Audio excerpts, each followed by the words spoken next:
Вместо функционировавшего ранее отделения переливания крови, сейчас Центральную городскую больницу обеспечивает донорской кровью и ее компонентами кабинет трансфузионной терапии, то есть вместо отделения филиал республиканской станции переливания крови.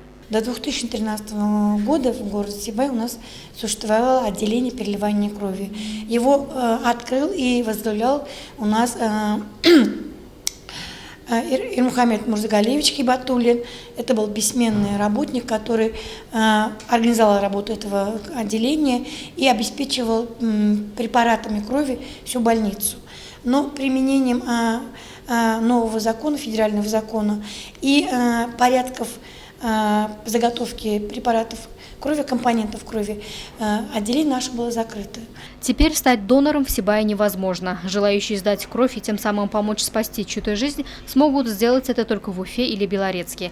Но не все так грустно и уныло, говорят медсестры кабинета трансфузионной терапии. Без донорской крови сибайцы не остались. Компоненты крови и плазму нам привозят из Уфы со станции, республиканской станции переливания крови по специальным заявкам. Мы каждые 2 недели подаем заявку, и Уфа отправляет к нам сюда специально оборудованную машине, где холодильником оборудовано и соблюдается температурный режим и условия перевозки. В экстренных случаях, когда требуется максимальное количество крови, в работу подключается санавиация. Все же, по мнению многих пациентов и самих врачей, было удобнее и спокойнее за жизнь и здоровье людей, когда у больницы было свое отделение переливания крови. Ведь в ней нуждается довольно-таки часто.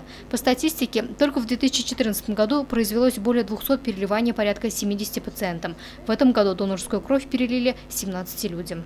Кровь мы переливаем часто. Это и в отделении реанимации. В основном пациенты, которые требуются, это хирургия, конечно, травматология и детство. Часто используем гинекология.